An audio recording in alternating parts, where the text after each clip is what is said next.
दिसंबर महीने की GSTR 3B को फाइल करने के पहले आपको कुछ इम्पोर्टेंट बातों को ध्यान में रखना है और यदि आप इन बातों को ध्यान में नहीं रखते हैं तो आपका जीएसटी रजिस्ट्रेशन सर्टिफिकेट कैंसिल भी किया जा सकता है। आइए दोस्तों, वो दो इम्पोर्टेंट बातें क्या हैं उनको समझ लेते हैं। जैसा कि आपको पता है कि मंथली जीएसटीआर 1 और क्वार्टरली जीएसटीआर 1 की तारीख अब निकल चुकी है और उसमें आपने अपनी आउटवर्ड सप्लाई यानी कि आपने सेल की डिटेल्स को भी दिखा दिया है।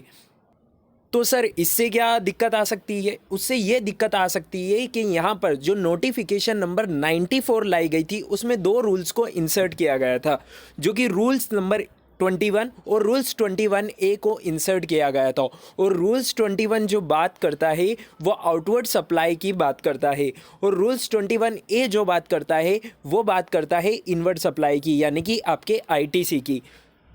जैसा कि आप देख सकते हैं मैंने स्क्रीन पर नोटिफिकेशन 94 को ओपन कर रखा है और इसमें जो दो रूल इंसर्ट किए हैं, रूल नंबर 21 और रूल नंबर 21A, उसे यहाँ पर ओपन कर रखा है। इसमें लिखा है in the said rules in rule 21 और इसी के अंदर जब आप F नंबर के पॉइंट को पढ़ेंगे तो इसमें लिखा है furnishes the details of outward supply in form GSTR 1 under section 37 for or more tax period which is in excess of the outward supply declared by him in his validate return under section 39 for the said tax period। यानी कि आपने जो अपनी दिसंबर महीने की GSTR 1 file करी है उससे यदि आपका GSTR 3B जो कि दिसंबर महीने का है उससे अगर मिसमैच पाया जाता है तो यहाँ पर आपके GST रजिस्ट्रेशन को भी कैंसिल किया जा सकता है।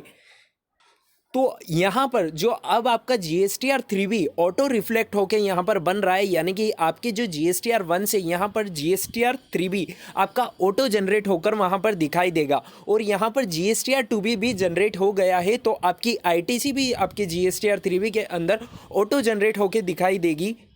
तो आपको यहाँ पर जो सबसे पहली बात का ध्यान रखना है वो ये है कि अपनी सेल को दिखाने के पहले आपके जो GSTR 1 में सेल आपने दिखाई है उसी सेल को आपको अपने दिसंबर महीने के GSTR 3B में दिखाना है। उसमें कोई भी मिसमैच नहीं होना चाहिए, नहीं तो यहाँ पर आपका रजिस्ट्रेशन भी कैंसिल किया जा सकता है।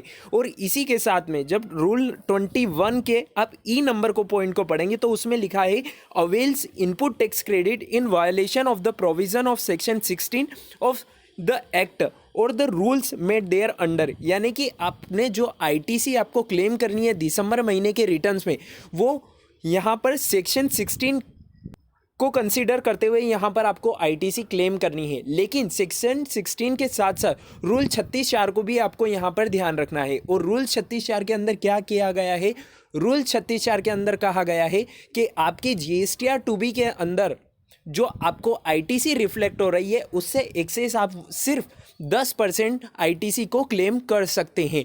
लेकिन गवर्नमेंट ने इस 10% के रूल्स को हटाकर 5% कर दिया गया है। लेकिन 5% का जो रूल्स है वो 1 जनवरी 2021 से एप्लीकेबल हुआ है। यानी कि दिसंबर महीने में आपके जो GSTR 2B के अंदर आईटीसी आ रही है उससे एक्सेस 10% आईटीसी आप क्लेम कर सकते हैं।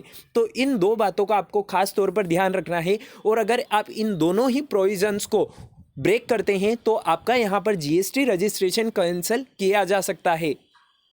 और इसी के साथ साथ जब आप अपने GSTR 3B को फाइल करने जाते हैं और यदि आपके GSTR 1 से डाटा आपका मैच नहीं होता है या फिर आपने जो आईटीसी क्लेम करी है वो भी आप अगर रूल्स के हिसाब से आईटीसी क्लेम नहीं करते हैं तो आपका वहाँ पर GSTR 3B के अंदर जो टेबल है वो रेड कलर में हाईलाइट हो जाती है। लेकिन अभी पोर्टल उसे ब्लॉक नहीं कर रहा है, यानी कि अभी आपको रिटर्न फाइल करने का ऑप्शन दे रहा है पोर्टल। लेकिन आपको यहाँ पर अगर आपका पोर्टल रेड हाईलाइट हो जाता है तो आपको उसको काफ़ी ज़्यादा ध्यान रखना है। और यदि आप रूल्स को ब्रेक कर रहे हैं तो आपको रूल्स को ब्रेक बिल्कुल भी नहीं करना है। आपको अपनी आईटीसी रूल 36(4) और रूल 16 के हिसाब से ही लेनी है और अपनी जो आउटवर्ड यानी कि सेल की डिटेल्स है वो भी आपको अपने GSTR 1 से मैच करके ही वहाँ पर दिखानी है।